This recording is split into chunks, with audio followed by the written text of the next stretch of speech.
I'm the flyest motherfucker at the kickback. Not a competition, little boy with a wrist that. Meet me in the bathroom, I don't want to chit chat. She ain't on a boyfriend, heard he got a six-pack. I don't got a six-pack. Oh, is that the on-air button? No, it's the on-air button. On air. Oh my god, what air are we on? QGGI. Hydrogen peroxide. Hydrogen monoxide or peroxide? Alright. I'm fixing it. So that's your camera. Okay. That's your camera. And this is our camera. Sound check. Sound check. Mic 2. He just swat a fly. Suck my ass. Yep. All right. On a Thursday I night. mean, I can. Whoa. Whatever works for you. I'm cool with that. Whatever twerks for you. A little razzle dazzle. Alright, you guys ready? Yeah. Welcome to the Kickback Podcast. We're not in the Kickback Podcast studio. We're actually in a different studio. We're at URGSTUDIOS. Urgi, thank you for having us in the studio. Hey, welcome. Y'all are always welcome. Yeah, man. It's a different environment, so it's going to be a very different experience here at the studio. We got Jay Bowers. How's it going? How are you? Midnight Santana. And, of course, Urgalicious. Mr. Urgalicious. Sexy man. We've been doing a lot, or you guys have been doing most of the things. URGFEST. Let's just go straight into it, I think. URGFEST. We were talking about it a little bit before the podcast. What do you guys think? What was your guys' experience on URGFEST the first time? The first time? Yeah, or right now. Like, not the first time, but like after... URGFEST 2.0? Exactly, yeah. After URGFEST 2.0, what did you guys take away from that experience? I think that with people that were more seasoned with URGFEST, we had a little bit more of a dedicated set, and we planned it accordingly, especially for us three specifically, because last time it was just for me specifically, and I'm pretty sure you guys can have your own story on that, but I had like random songs thrown out, whether it was released, not released. This time was like straight up just the whole album. And the energy was a lot more focused on like hype shit for me. But yeah, I think that was a pretty good cool thing. Can I describe a little bit of your set? Yeah. It's a dark stage. How dark we talking? Pitch black. It's dark.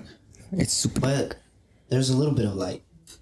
Because in that light, you see a man. And within that man, you see... The nucleus. I knew you were fucking going with that. I was like, yes, I gotta get him. I had to get that out there. The nucleus. His nucleus. I should leave it in. One of my favorite movies. That's fucking awesome. I've Never seen go it wrong with so that. many times. But But URGFEST was fun. If you guys haven't seen the video to URGFEST 2.0, go watch it. It's available. Ready to watch. It was a lot of fun. a lot of fun behind the scenes, no matter what, even with the logistics side. We had a lot of fun, you know. I like being able to crack jokes, but also think of things from a serious point, like this is really happening. So when we did it, it was a fun Tell time. them about your set, bro. Tell them how it actually started, though. How it started? Oh. So with the album, it started off with a monologue.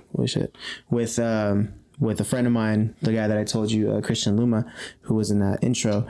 And in that stage, I had specifically asked our light guy, Tyson, to make sure it's all black. And once it gets to a certain point in that monologue, then you have floor lights, just blue floor lights. And you can just see just me walking. KK has the video of it, and I actually have it with me. But it was me walking around and kind of in this dream state of what the fuck's going on, because it's like pertaining to the Blackheart album where it was just like all negative, depressed, all that stuff. 9400 was like, fuck you guys, I'm doing what I want. So that hyped it up. And once it got to Running Man, like that shit was just full go, dude. And the adrenaline that I felt and the hype that I felt was like 10 times more powerful. Were you like shaky? No, I felt very hyped, and I remember you were standing next to me on the stage. I forgot what you said, but like it hyped me up, and I was like, all right, bet. Yeah, I remember that. Yeah, you got this shit, bro. Let's go, Jay. And I was like, bet. So I had a lot of fun doing that part because like I felt it, and when we were practicing it last time, or I think it was like a week or a couple weeks before, I felt so much more hyped, and I was like, all right, this shit's going down. So once we did Running Man, and then after that, it was just like straight out the park, bro. Just fucking shit hits the fan in a good way, and like everyone's getting hyped, beats. I felt every every bit of an 808 and a kick in that album live, and I was like, that shit was tight. Like I loved it. So, and it turned a lot of heads. So that was pretty much for my set. I loved the every bit of it too. I would perform that shit again in a heartbeat. That whole entire set. Nothing changed. And you guys are going to. Maybe not exactly the same set, but you guys are already planning for the next one. What about you, Urgi? How was your set? Shit. My set was cool. I thought, you know, gave it my all. Gave it my 100%. And, yeah. I mean, I think the songs that I did was different. A lot of it from the album. I haven't really used my voice like that, but I think people felt it. Yeah. I think it was cool. Mr. Midnight? God damn, bro. Shit, man. I ain't gonna lie, bro. My set was kind of crazy. It was very different than what I'm used to performing. So like this was like the first performance I was able to not have like the vocals, the main vocals being the backtrack, and so like really had to tap into the performance aspect of it, like how to really use my stage presence or my voice in a different way. And that shit went crazy, bro. Like I hit him with the EDM track, unreleased. I hit him with the track that was released, fucking banger. The next song after that, unreleased banger. Another unreleased banger. I was just giving them unreleased shit after unreleased shit, and that shit felt so good because like they didn't even know the words, but they was rocking with it more than the ones that they knew the words to. You know what I mean? It really was the energy. Feeling. No, yeah, it really was the energy. It was the energy because like being just seeing him, I was in the same area as everyone else that was viewing, not much on the side, but I was where everyone was at, and I could feel everyone's like vibe and energy towards his set, especially with like an EDM track. And I was like, I mean, no one's heard of it before, so they were rocking with it either way, even if they didn't know the lyrics. And I was like, oh shit, cool. I was feeling that too. I liked it. Yeah, the energy was definitely the thing that played the most, I think, through everybody. You know, there were some people who hadn't heard your guys' music, so they were like, oh shit, like this is different. I think your stage presence has like dramatically improved from URGFEST 1 to 2.0. That shit was crazy, bro. Yeah, it's like the way you're just like on the stage, like just your presence on the stage, you know what I mean? It's a lot more like mature. Bro, like people don't understand, man, like the behind the scenes, the practices and shit, that shit pays off. Like the year before, I was coming into this as a fresh artist, like not even being a part of like anything that they had going on with the planning, anything that they had with the event. Like I just strictly came as an artist, and all I did was do the stage check and make sure my sound sounded good and just pull up and perform. And I just got the performance jitters out. So like this year it was more of like I said, build that performance. So it's like we're gonna practice at least like 3-4 times before the show pulls up, just so that way. So you guys did practice your guys' performance? Because I remember you guys saying that you guys weren't gonna have any like rehearsal or anything. Nah, but we practiced it like on our own. No, you're good. You're good. Fuck me, right? No, I'm just kidding. We practiced it on our own time, and then there were times where we would meet up and be like, all right, cool, let's get this out of the way, just for just cause. But like I did the same shit. I was practicing that shit at home. You know, I was like in the mirror and everything. Fuck, if I had one. Not for the sake of understanding the lyrics. It was more in the sake of my mannerisms, which is cool. Why I did it at the studio once, because I needed to see everyone's feedback. Because I had to switch things up a lot compared to like what I talked about on the episode that we did. Was I would not move as much until we did Smoke together on your set on that first URGFest. And then this time around, it was a lot more energy and a lot more rhythm and a lot more movement. You got more comfortable too. Got a lot more comfortable very fast. So and I think that intro kind of hyped me up a little bit more because I was like, all right, fuck yeah. Like, so I definitely saw a lot more confidence with returning artists that came back for the second time. Yeah, around. Like I'm saying this as like a fan or like a member of the audience. If I compare it from the first time to the second time, it was very different because, again, how you said, you guys looked a lot more comfortable on stage. Like, you guys were just ready for that moment to just finally go up. It's kind of like, I have a homie, shout out Ghost. I got a homie who just tells me every time I perform, bro, like, no matter who's pulling up, you got to give a performance like if you're performing in front of SoFi. Yeah. Like, if they're not gonna hear you in SoFi, bro, and they can't hear you in front of like 10 people, then what's the point of even having your voice out there? Like, you got to be able to magnify that shit at the smaller scale to get to the biggest scale. So like each performance has to improve. If you're going backwards, you're wasting your own time. Like you gotta practice your shit until it's perfected, and that's like all we do is just practice because we're hungry for that shit. So And it's kind of hard for you guys to practice, no? Because you guys don't actually like perform consistently all the time in front of people. No, we typically just try to perform with each other. I don't think that's hard at all. No. I think the practicing part is like, you know, the discipline, like we on that. You know what I'm saying? Like we be working midnight every single day. Was like, when are we gonna practice? I think the hardest part is once you get to practicing, once you get into a level of, all right, I'm comfortable with this. I know I can move this way. I know I can sing these lyrics.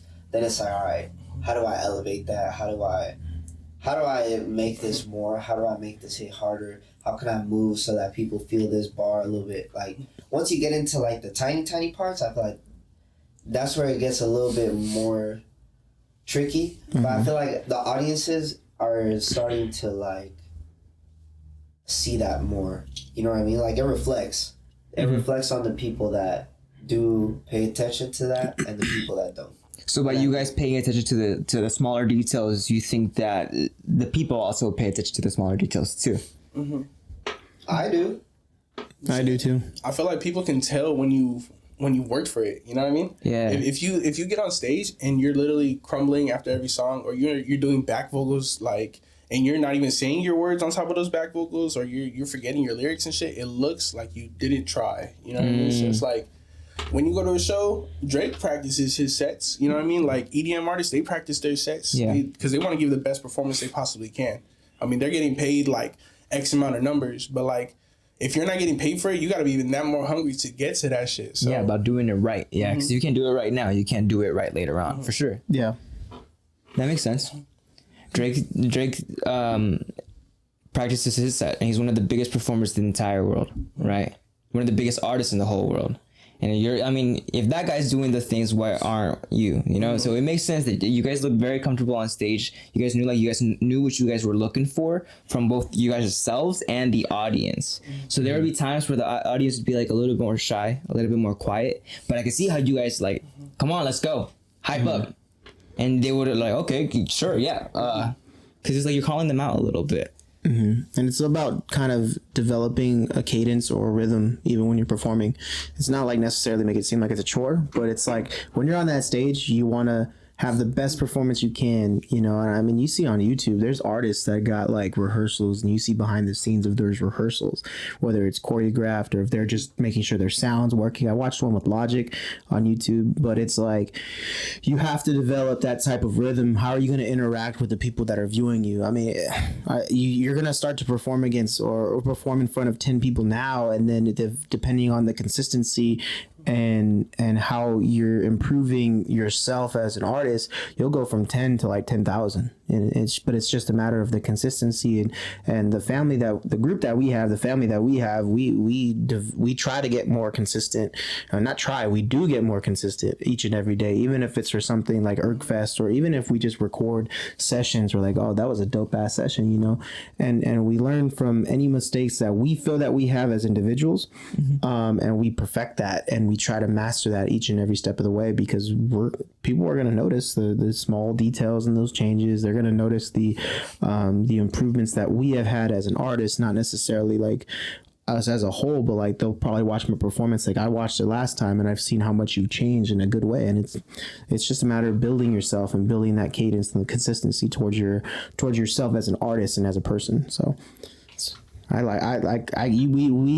saw a lot of improvement that we had in URGFEST for returning artists, and I heavily acknowledge that, because those same artists were getting themselves like situated on the first year, which isn't necessarily a bad thing, because it's like, oh shit, this is something that the studio is hosting. So it's like this is like a home field advantage, so to speak. So it's like a talent show. It's like a talent show at school, but like it's like, hey, this is the people that perform for URGFEST or perform at URGSTUDIOS. These are the artists, the dedicated artists that put their time and they book their sessions to put out music like this, you know, and that's what will catch people's attention is not only that, but the loyalty Do you think that the perform, like whatever you guys perform or how you guys perform, the way you guys perform, how it comes off goes back to the reputation towards your URG Studios?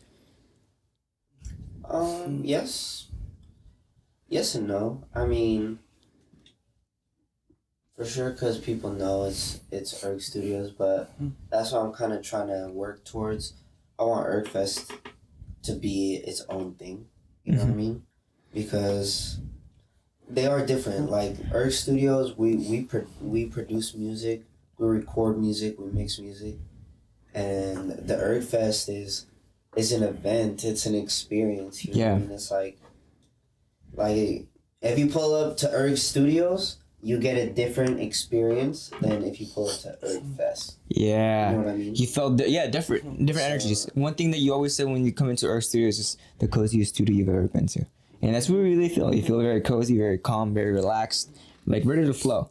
But when you go about URGFest as itself, you feel the different energy, more chaotic, more elevated. It wants to be, I want URGFest to just be like, yo, I know motherfuckers just be working and they have their own things that they dealing with. Like, just pull up to URGFest and then you'll be entertained. Everywhere you look, it's gonna be like something that'll just make you feel better. You know what I'm saying?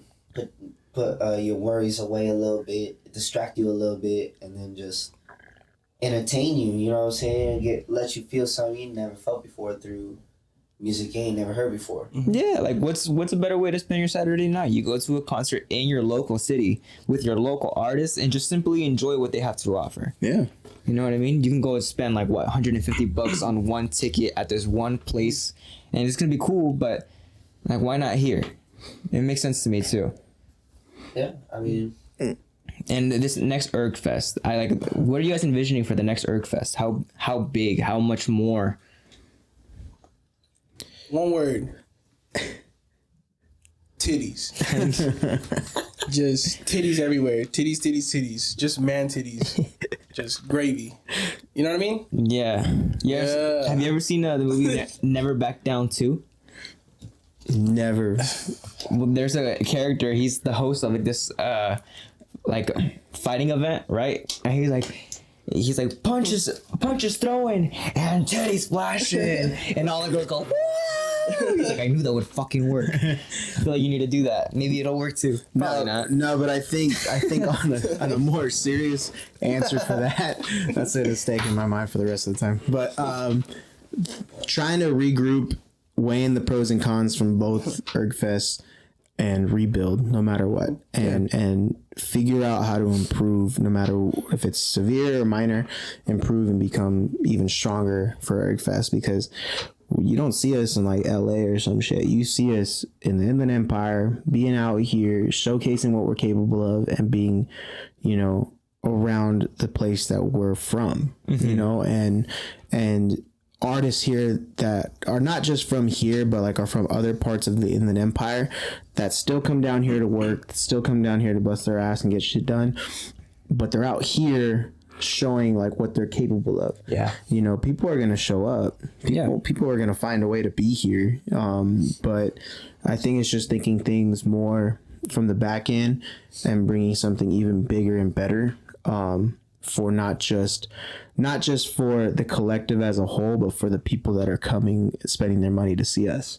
So that's the best. So giving the best experience that you guys can for everybody, not just the audience, not just the performers, not just the people on social media, but literally for everyone as much as possible. You want to leave a lasting impression where people are gonna be like, "Damn, you should have been there." Yeah, like you should have been there, and it's like it's gonna be even crazier, and that's the one thing that we tend to always leave, no matter what. Not just for URGFest, but like for artists, for each other, is you want to leave a lasting impression that gets people like, I need to hear this shit, or I need to go see the next URGFest, or the URGFest after that. I need to see when so-and-so's dropping an album. Like, you want to leave that impression that sticks to them, like, all the time. And they always find a way, and they latch on to your resume as an artist, and they latch on to your resume as a collective. And for URGFest, you want to leave that impression for you, or from you for them, if that makes sense. What do you guys think allows you to leave that impression as much as you can into the audience or into everybody in there? Just doing things the best as possible. Not only just best as possible, but as genuine as possible. Like you can feel the fake. Yeah, you know what I mean. Like you can feel when it's forced. Like a lot of times, you can't name another festival that operates the way we do. Like it's solely based off of Urgi and his like love for the game and just love for the people that care about the music that he cares about. You know what I mean? So it's like the opportunity that we're given is just to express ourselves in the truest way that we could. So what you see on stage is a reflection of how we are for real. Like that's our passion, that's our work and stuff like that. So just even being allowed to be on the stage is a reflection on him about how much like he really cares about the shit that he's doing. So we're not gonna be doing this shit just for no reason. Like there's a reason to this, and it's to be known. Like we're here. Like this is our footmark. URGFest is the staple. That's what we want it to be. Like that's gonna be the staple in the IE and shit. When we get this shit mobile, everywhere else. Yeah, and that's what I noticed from Urgi a lot is that you allow the artists to really express themselves, you know? And how you said it's like a reflection of yourself. That's literally what art is. It's just being able to express yourself in the most artistic way for you to be heard or seen, right? Some people do paintings, some people do music. You guys do music. And it really shows. You're very energetic. You're very, you know, very party. You have that EDM, but you can also switch up. The same thing. You have that storytelling power, you know, that energy too. And you, man, you go up on stage and everyone's like, that's fucking Urgi. You know what I mean? Yeah, I feel it, bro. And I mean, that's something that we've always, I mean, that's the approach that we just have for life, you know what I'm saying? Like, we just try to be as supportive and as open to everyone that, you know what I'm saying, is dope or as real as, you know what I'm saying, as we are, because that's what it is. It's a level of genuine, it's a level of passion that's needed to like pull off some shit, bro. Like if you don't care about this shit, like you would quit, you know what I'm saying? Like if you really didn't want it, you would quit because it's not easy to do, you know what I mean? It's not like yeah, there's man. a lot of shit you gotta do, and a lot of planning, a lot of thought power.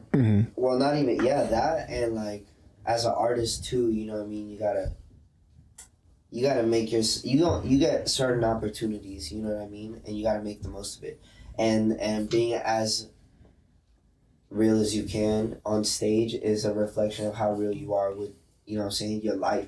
Like if you on a day-to-day basis ain't living to your truest, like, most realist self, most realist purpose that you believe in, then how can you know what I'm saying, perform at a high level? Like, or how can you perform at a level where other people are gonna feel like, damn, this guy is meant to be on that stage right now. Yeah, so it's about regardless of the platform. Yeah, so it's about really embracing the artist within you guys, you know, and showing it to the audience. You know? Well, he said it best. It's about being yourself, you know, and we don't do this just like we do it because we love it and it's fun. But we also know that we do this because we want more. There's people out here that just like, oh, I'm going to make something, I'm going to do this, but they're not fully dedicated to that shit. We are like, we need to be dedicated to this shit, but not also overwhelm ourselves. I don't want people to get the wrong perception. It's more in the sense of we're doing this because we love it. But we also are doing this because we know we can get more out of this. But also not putting up a front and having this facade. It's about being ourselves and loving ourselves and continuously working and dropping more singles, more albums, more going to more events, some merch here and there. Like but it's also it's genuine, it's authentic, and it's true to you. And people will recognize you for you. If you put up a front on stage and you're somebody you're not, people are only going to know about the person that you're trying to be rather than the person that you really are. So they're only going to remember you for like those 15 minutes? Yeah, for like, oh, this person talks about this and that, but then people behind closed doors that are your homies are like, you don't fuck around like that, you know? So it's like more in the sense of being yourself and having that genuine persona, because that's what's going to get you. You know, too many people nowadays are trying to put up a front. They got tats on their face. They're doing stupid shit with their lives. They come and they go. It's that fast. And then they find out that they're broke. So here it's like, yeah, I'd rather take a more more deeper route that has more obstacles because I'm being true to myself than to put up a front and sell myself short. So that's the way that we are, the way that we all function is we're gonna be true to ourselves, but we ain't taking shit, like we ain't selling each other short. We're gonna keep grinding, keep working, and keep trying to get stuff done because we want this more than anything in the world. And if one person succeeds, we're gonna keep supporting that person and vice versa. That's how we work. Yeah, I think that's a good way of going by it. By always, you see somebody doing good, cool, make them do better, and then by them doing better, you're gonna become better anyways. Yeah, you know, and that authenticity that you see within you guys right now is what really has to stay. Because you see a lot of artists going into this whole music stuff, but they're not really being, how you guys said, themselves, and you see it right away. Oh, you're trying to be another one of those. I don't know. You're another Drake, another, you know, nothing crazy. It's not you. And when you guys perform on stage, I think authenticity is what really stands out. I don't see anybody else in you guys, you know.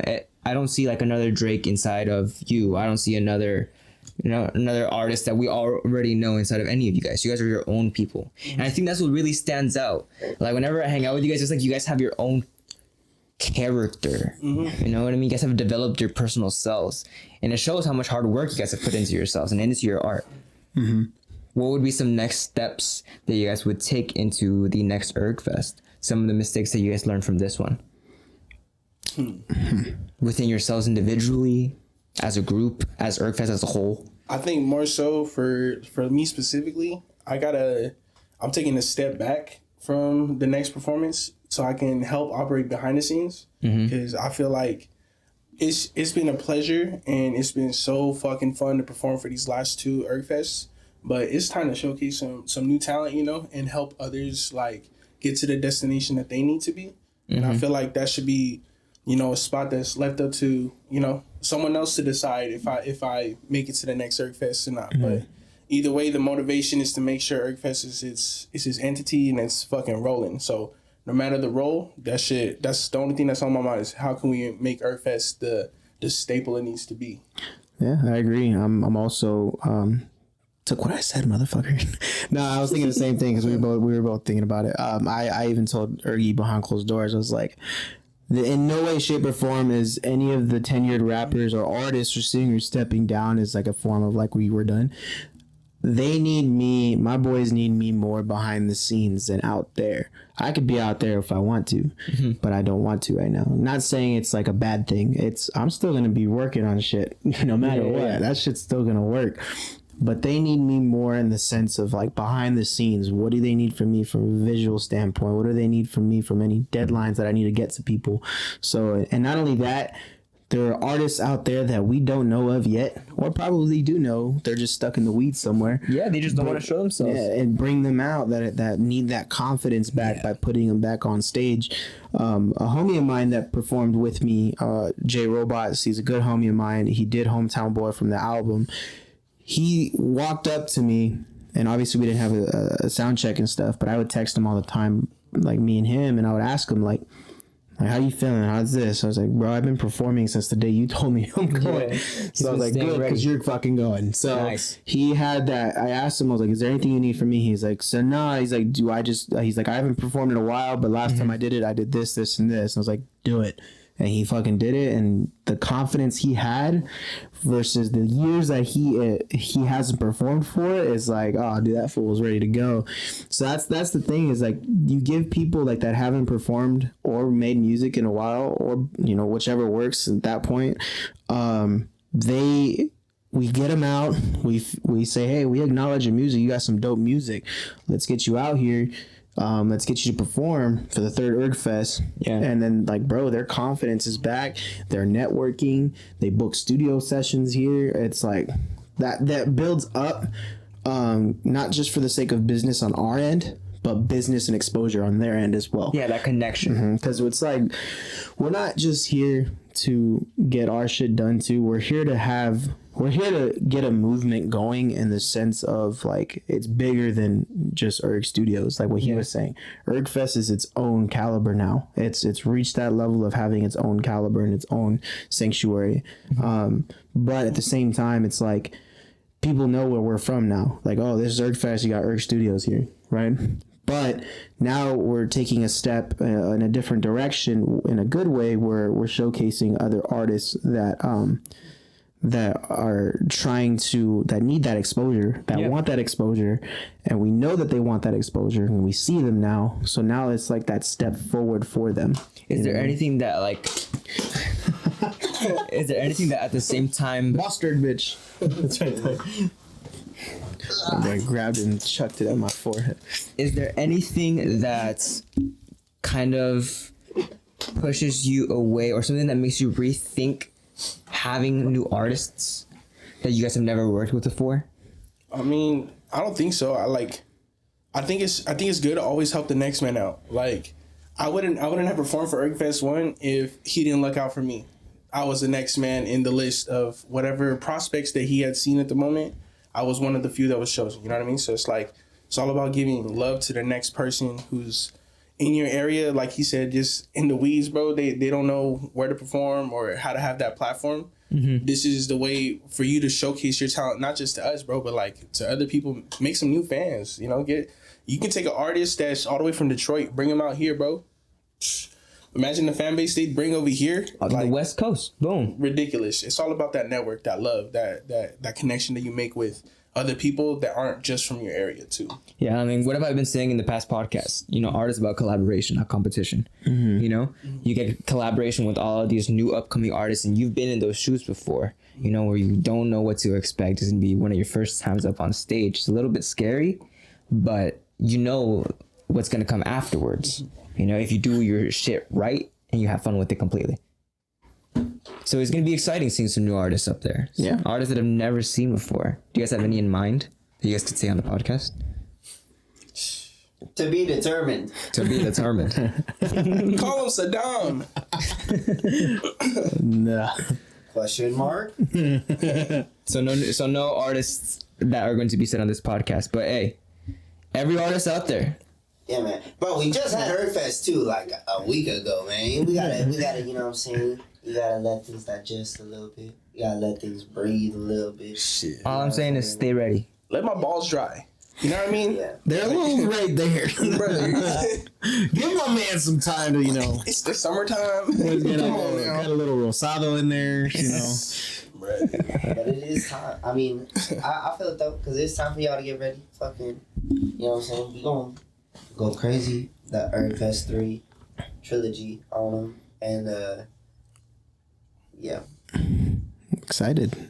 Yeah, no, I'm eager. I'm excited to see what's to come. You know, like I said, we've all put in the work for it. Do like a freestyle, bro. You got me fucked up. Wait, right now? I'm fucking down. Let's do a freestyle, bro.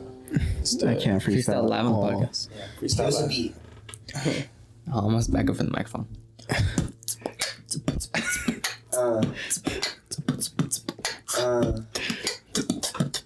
Yeah. Jay got 3 dogs on his motherfucking shirt. And he also got 3 dogs on his motherfucking arm. And he also got 3 dogs next to him by his side. And you know he got 3 dogs that is always down the ride. Where we going? Where we headed? You know that we're going like this straight You know that we're going like this straight You know that we're going like this straight You know that My boy was getting out of breath. I started. Come on, Joan, keep that shit going. Midnight Santana. There we go. Then I passed the mic to the motherfucker homie Midnight. Yeah. I don't fuck with Will I Am. Okay, since he brought up 2 good lines from the interviews, let's talk about the interviews, bro.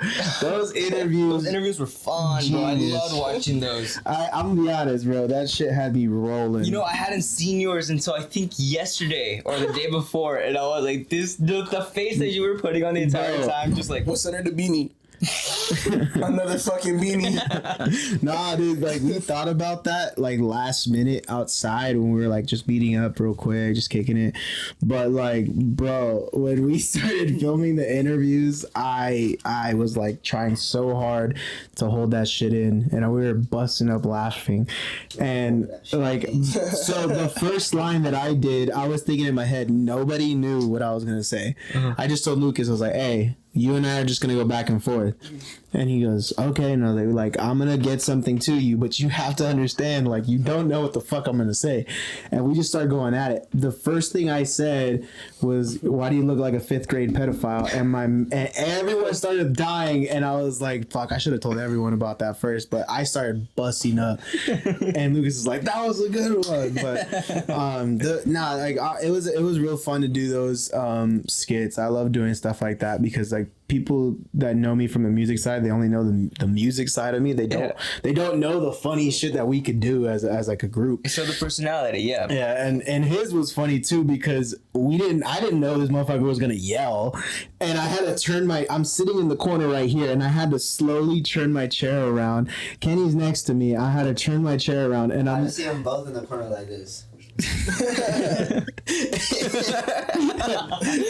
I was like dead ass, bro. I had to like go like this, and I'm covering my face, and you just see my body twitching, and Kenny had to turn around, all shoulders. And Urgi goes, they're fucking laughing, stop laughing. And I was like, what am I supposed to do? You're right there. And I turned around. Yeah. Sound like the Big Mouth. My voice sound like Seth Rogen. No, damn, that was good. I've tried to forward the past. That's what. Hey, brother. No, but all of our interviews were pretty fucking hilarious. I think that we got creative on the marketing and advertisement aspect of things with that, and those are fun to do. I don't think we should stop doing them because that right there is like, we're never gonna do that shit again. Bro, scratch that fucking idea and throw it away right now. We're gonna delete gone, this. gone like my hair right All right, there. guys, that's the end of the podcast. Now. See the thought, buddy. Screw that shit. Oh, there. Bloody bastard bitch! It's right there. It's gone again. But I think this time was fun, bro. Those interviews were fucking hilarious. I didn't think this motherfucker was gonna yell though. That's what caught me off guard. Is I had to turn around because it was the Will I Am thing because he called him Fergie. He goes, I don't fuck with Will I Am. I fucking died. I was like, you didn't have to yell like that, bro. I'm a good swimmer. Hey, bro, I had to let him know. I had to let him know. Urgi, what is URGFEST? It's a festival. It's a festival. Oh, bro, that was a really good vlog, by the way. That was. I didn't notice that was actually for a vlog the entire time, and then when I got tagged in it, I saw it yesterday, and I'm like, what is this? And I was like, oh, fuck yeah. So I started watching it, and it was fun because like there's a couple snippets of us. I'm like checking the lighting for him, and we're just fucking around, and I was like, it was a fun thing, dude. I love the content that you bring with that because I think that's something that I like doing is vlogs, podcasts, music, skits, all that shit. So doing all that was pretty fun. Yeah, that's why I like being around you guys because you guys really ignites that in creativity on me. You guys are always on something. Bro, it's crazy. Like, you literally hit me up this morning, and you were just gonna come by just for the fuck of it, bro. Just like joining us with our creative side and just like, you know, helping us with these ideas that we were going through. And then he was like, yeah, let's just do a podcast. Like, fuck it. There's 24 hours in the day. What are you doing? Like, bro, there's more hours. If you're not free right now, you're gonna be free at some point type shit. Bro, it can be fucking 3 a.m. and we're fucking filming. So I was just like, bro, Joan's right. You know? Get in it. You know, yeah, I wouldn't want to hang out with anybody else. You know, you guys are actually doing something that you guys show that you guys are caring about. You know, I said it before in the Kickback podcast. The whole kickback thing needs to be changed because there's kickbacks where you don't do a damn thing. You don't talk about shit. There's kickbacks where people are just on their phones all the time. So it's cool to kick back with you guys and see how you guys' minds are thinking. That's what really attracts me to you guys. It's just the way you guys think. Mm-hmm. Yeah. I'm attracted to a lot of things. Why are you staring at me? Why are you staring at me like that? Hey. Why are you staring at me like see that? through them You can't glasses. See my eyes through the glasses. I Nah, we can. can see him. Bro, We can see really? him. The way your eyes shine, bro, we can see him through any shades. See what you fucked up. You put us all on the podcast together. I got X-ray vision, bro. I can see right through you.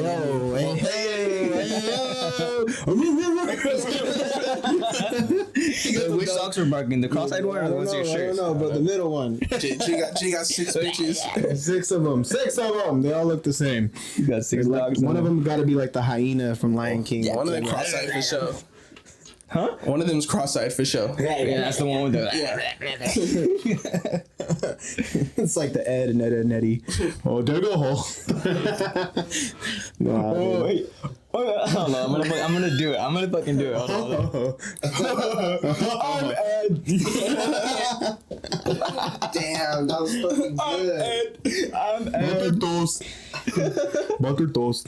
Bro, Ed and Eddie was a crazy show, bro. Bro, that favorite cartoon show as a kid. Really? Plank was always getting some ass. Plank. Just chilling.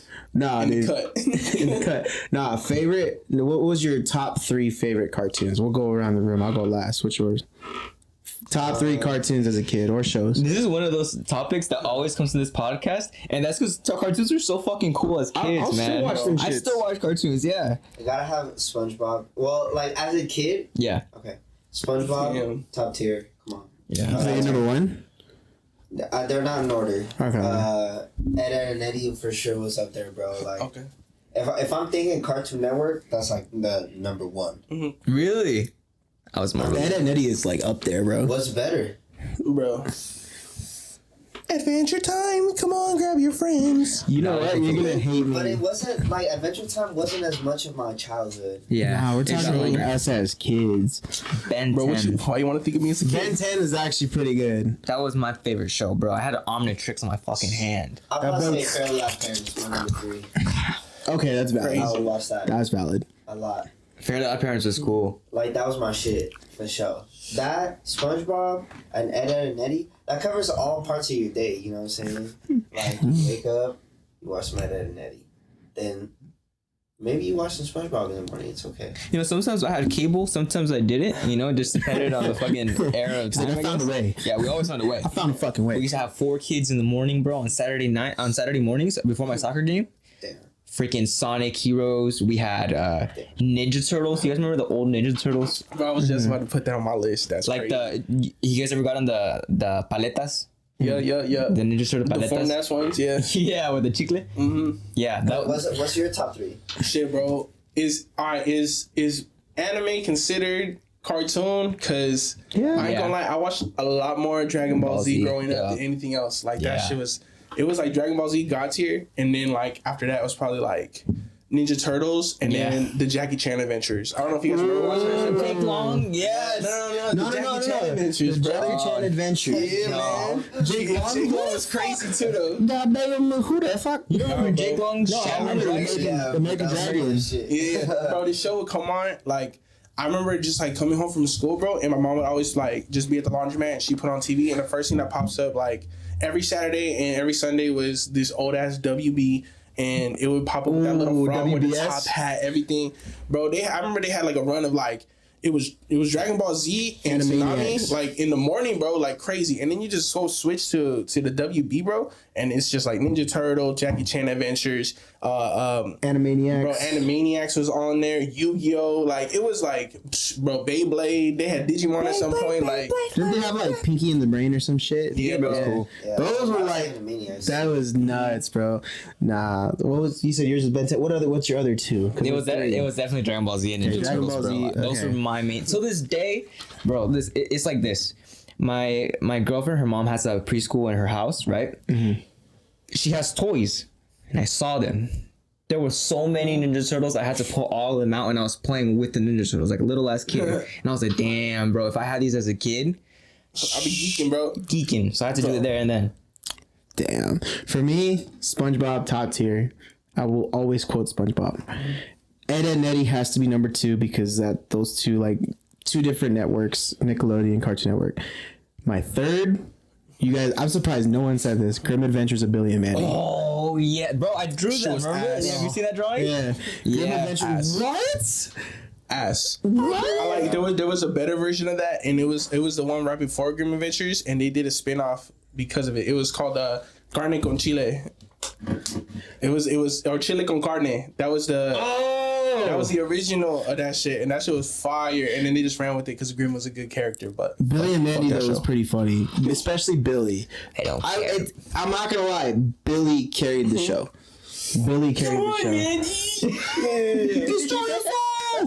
Destroy us all! No, we were talking about this the fuck other up, day Billy. when we talking about the day or the episode when that nobody was as stupid as Billy when he like lifts the window open and instead of going through the open part he jumps through the window anyways. He breaks the window. He did all that work just to jump through it again. There was a lot of more like hidden jokes in these shows. I think if you rewatch them now as a kid or now as an adult, you'll see them and you'll be like, oh shit, I never even noticed that. Bro, what do you think is like the most NPC fucking character in any cartoon? Like, I think for Adventure Time specifically, is it like Lemon Drop is his name or some shit like that? This motherfucker just.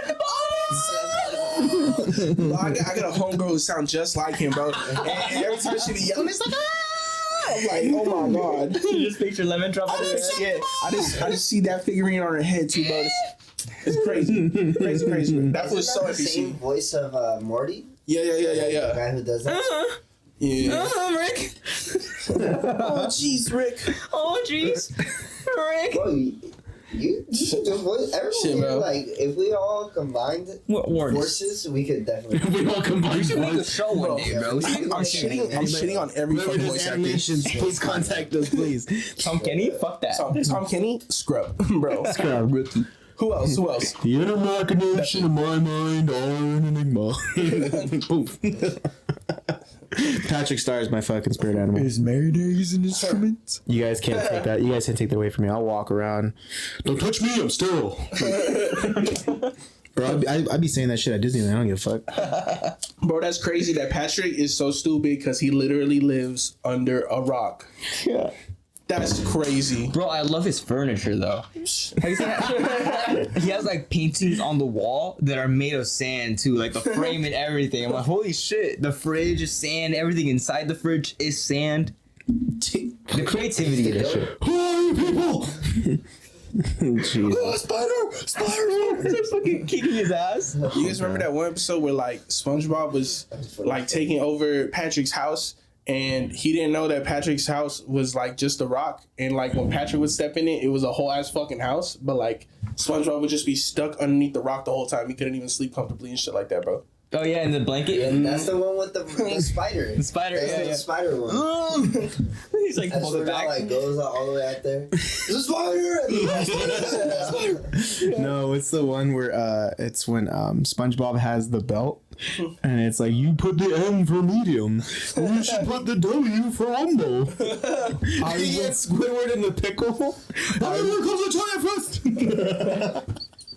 That's my shit, dude. That's my shit. I Wumbo, you Wumbo, you she, Wumbo, Wumbo, Wumbo wins. It's a true Bro, I can go on about Patrick shit. We can go on about cartoons. Where's the leak, man? Finland! Oh my See, god. I could bro. do that type. I could do that type. No, we definitely gotta make a cartoon one day. SpongeBob type beat. If anybody out there that views this knows how to do animations, please give us a call. You got voice artists all over. We'll do anything at this point. I will sell my feet pics. I'll really do a Doodle Bob fucking voiceover. Oh boy, 3 a.m. You've seen a lot of SpongeBob. I don't remember it all that Bro, well. you don't remember the episode where Patrick, his alarm goes off?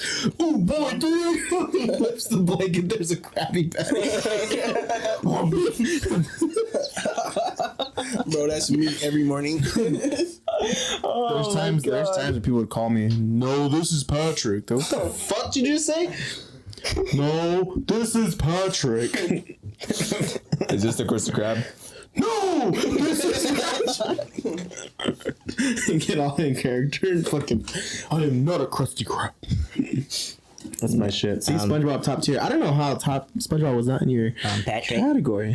Bro, because that shit was, there was too many episodes. The movies were better than the show. The older seasons are Yes. top tier, god Yes. tier. The You new ones can't- are ugly as shit. The new ones are a little. I haven't watched it. The older episodes were so fucking intense. They literally had a heavy metal band named Pantera in like one of the episodes. You guys remember the episode where Sandy's like trying to take SpongeBob on all this extreme like adventures and shit? Bro, the whole time is fucking Pantera in the background, like some heavy metal going on. Like they didn't do that shit for the newer They go through episodes, like bro. a ring of fire or something Yeah, down man. some. It's time to find the hay in the needle stack. He's just like in the. Oh, dude, that's the top tier SpongeBob for sure. I don't know how it is now, which sucks, but I would buy the seasons that are the iconic classic seasons, and I don't give a fuck. I will binge watch it. Oh, on the fucking DVD and everything. Or where was it at? Paramount.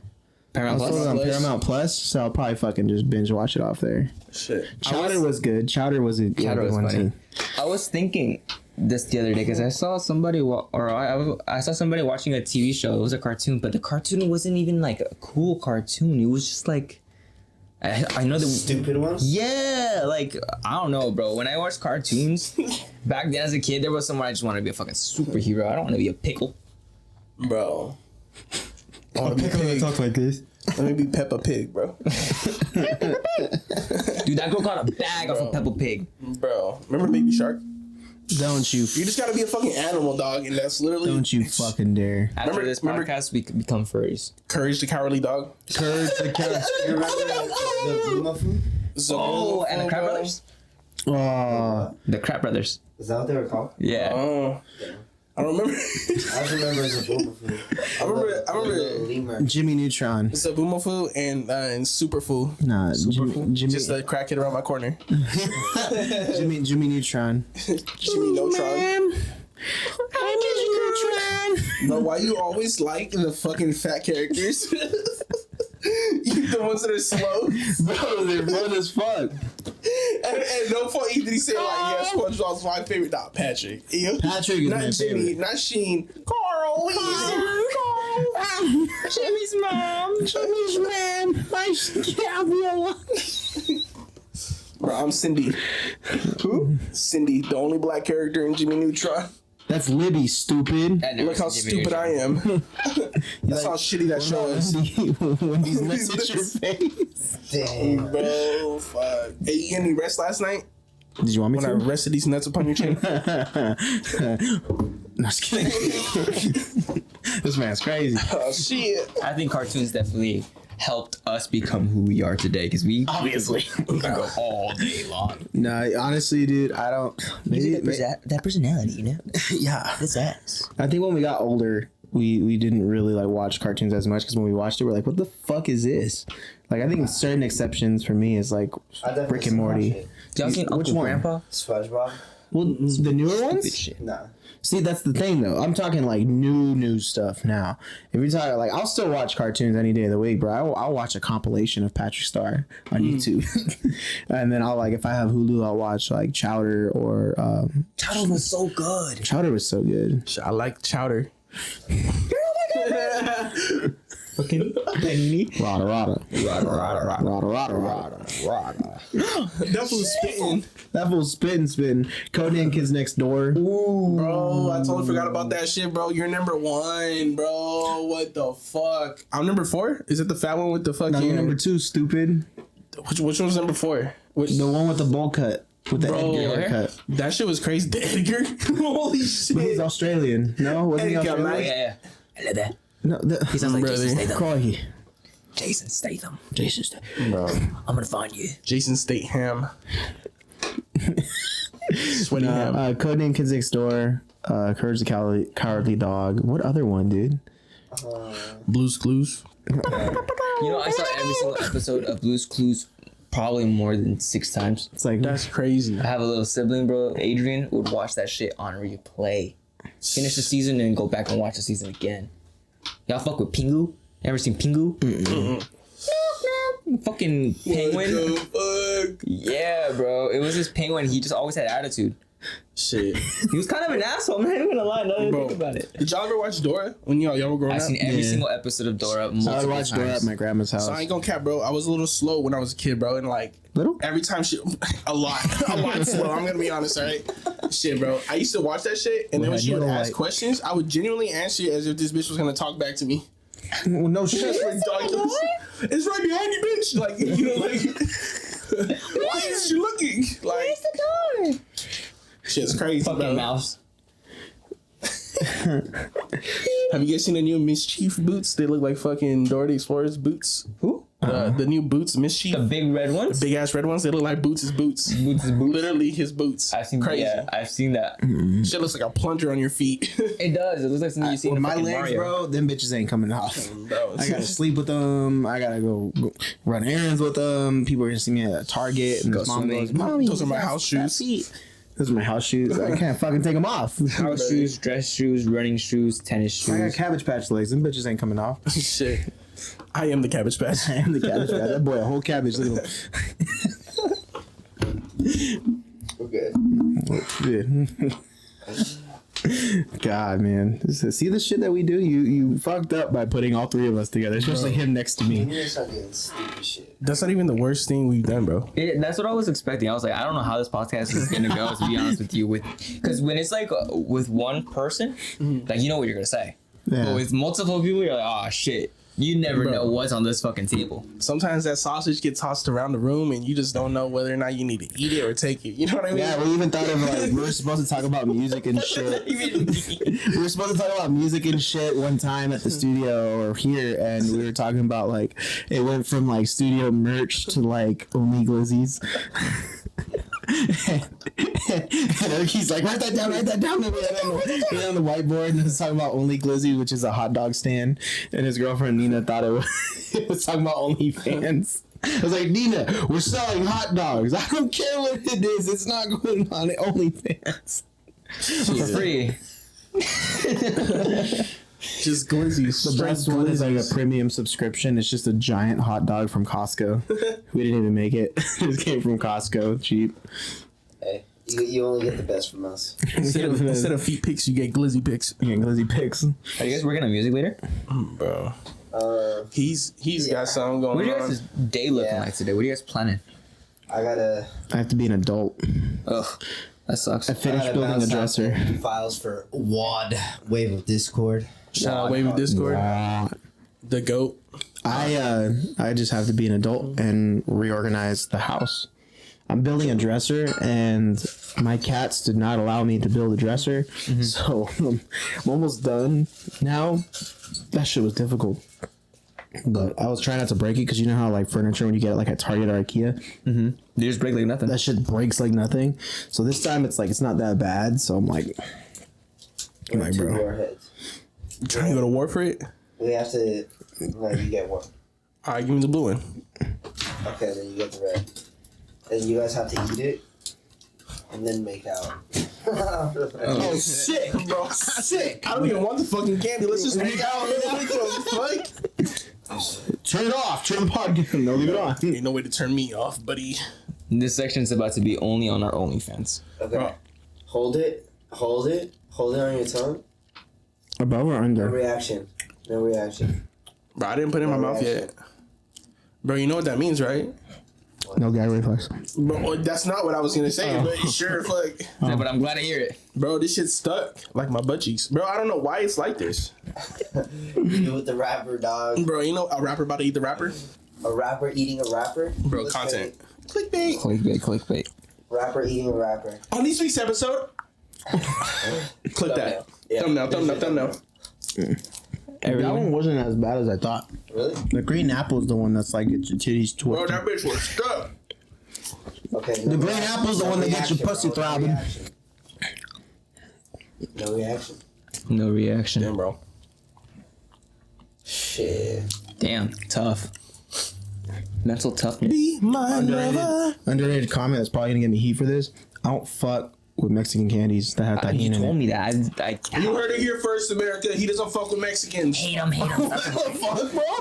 I'm He's Puerto racist. Rican. So if I were to give you this, you wouldn't eat it? Damn. I don't like the. I've tried it before, bro. I don't even fuck with micheladas. What if I gave you this? Would you I don't eat it? drink. Bet. Tastes like pumpkin. Put it on some butt cheese. I gave it a try. Of candle? Tahini. I gotta start mixing this wave stuff. You can sit on my lap. Yeah. We talked about cartoons and URGFEST. You know what? For an hour. Has it been an hour? Does it say on there how long it's been? It's been an hour. Cool. I like it. You know, we're gonna make out after this. Yeah, if you guys want to see that, subscribe to our OnlyFans. I'll catch you guys all in the next podcast. Sponsored by Bayside. Let's hit the shower. Sponsored by Bayside. Let's hit the showers. Lap side. Good game, coach. All right, guys, we're gonna go take a shower. Thank you guys so much for watching. You guys have to enjoy. Make sure to like and subscribe. This has been Midnight Santana, Jay Bowers, and Urgi. Fuck me. Roger Dodger. Suck me. He doesn't fuck with me while I am. I don't fuck with Will I am. See you guys You later. gotta say it one more time. Call me Saddam. It's a festival. Boom. Stay tuned for next URGFest. Stay tuned for next URGFest. I think that's a good way to end it. All right, Beautiful. we're good. Woo! Yeah. Clap, bitch. Press that. Yeah.